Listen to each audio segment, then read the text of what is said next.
Ang sarap naman pala paghaluin yung ating custard filling at yung ating buttercream frosting at ipalaman po natin dito sa ating mga donuts.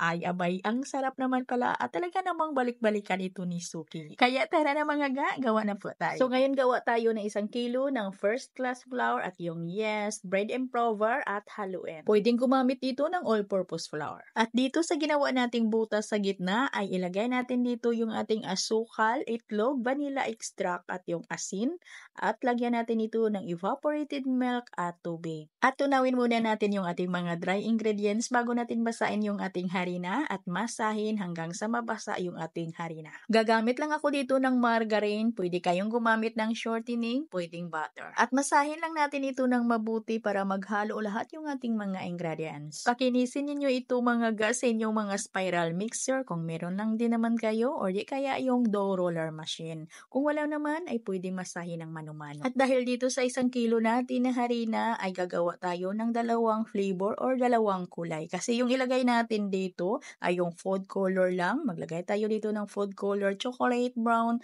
at food color na OB violet. At yung aking dough ay pinadaan or pinasada ko lang ito sa ating dough roller machine. At pagkatapos iputulin ko lang ito agad sa 30 grams lang. At figurahin natin ito agad ng pabilog na mahigpit lang. At press down lang po natin yung ating dough para hindi din masyadong bilog na bilog pag nagluto tayo. At palsahin ko lang ito mga palangga ng 2 oras. Bali, ipasalubong lang po natin ito sa pagluto. At pag mainit na yung ating mantika, ilagay na po natin dito yung ating mga donuts at mahina lang yung apoy ng ating kalan dito or yung katamtaman lang. At pagkatapos mga palangga ay gawan muna natin ito ng custard filling. So dito sa ating custard, kailangan natin ang condensed milk, egg yolk at saka vanilla extra. At kunti lang talaga na asin at haluin muna natin.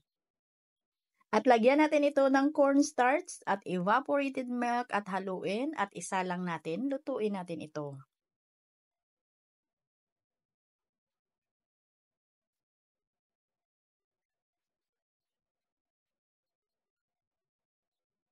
Katamtaman lang yung hina ng apoy ng ating kalan dito at continue lang yung paghalo natin dito hanggang sa ito'y lumapot. Huwag lang nating tigilan sa paghalo para hindi din masunog yung ilalim. At pag ito'y lumapot na ay hatiin ko lang yung ating palaman kasi gagawa din tayo dito ng 2 flavor. Dito sa isang hati ng ating palaman ay naglagay lang ako ng cocoa powder at lutuin pa natin ito ng mga ilan pang minuto. At dito din sa ating isang hati na palaman ay lagyan ko ito ng OB flavor powder. At lutuin lang natin ito sa ilan lang pong minuto. Mga 1 to 2 minutes ay okay na po. Isit aside lang po natin yung ating mga palaman. At dito gawa na tayo ng ating buttercream. Gagamit ako dito ng unsalted butter tapos yung ating unsalted butter na ito ay naka-room temperature para po ay malambot na. I-cream lang po natin ito hanggang sa ito'y maging smooth. At pag nag-light na yung kulay niya mga ng ating butter, ay lagay natin dito yung ating powdered sugar. At paunti-unti lang yung paglagay ko dito ng ating powdered sugar para hindi din tatalsik pag nagbati tayo dito. At pag naubos na po natin ditong nailagay lahat yung ating powdered sugar, ay batihin lang natin ito hanggang sa ito'y maging smooth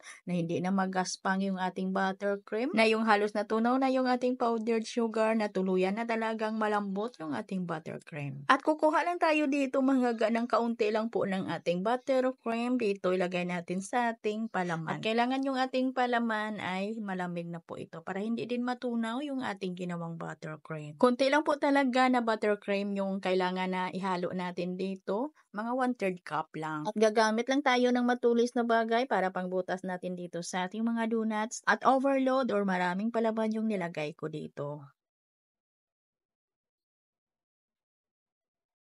At gano'n lang din yung gagawin natin dito sa ating chocolate flavor ng ating palaman mga 1/3 cup yung ilagay natin dito na buttercream. At dito naman sa ating toppings ay gagamit lang tayo ng dark chocolate. At tunawin lang natin ito sa pamamagitan po ng double boiler method na yung kumukulo na yung tubig ay ipatong lang po natin yung ating mga chocolates. Kung mayroon mga microwave oven ay pwede na doon ninyo tunawin ang inyong mga chocolates. May halong dinurog naman ni ito mga kasi natira pa ito sa aking cookies.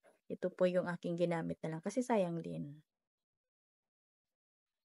At ito yung natira sa ating buttercream ay ilagay natin ito sa ating mga piping bags. Gawin natin itong pang-design sa ibabaw ng ating mga donuts. At kahit ibinta ko pa ito ng 15 pesos yung isa ay okay na po kasi ay overload naman yung aking donuts. Kayo mga guy, mag-hosting lang kayo.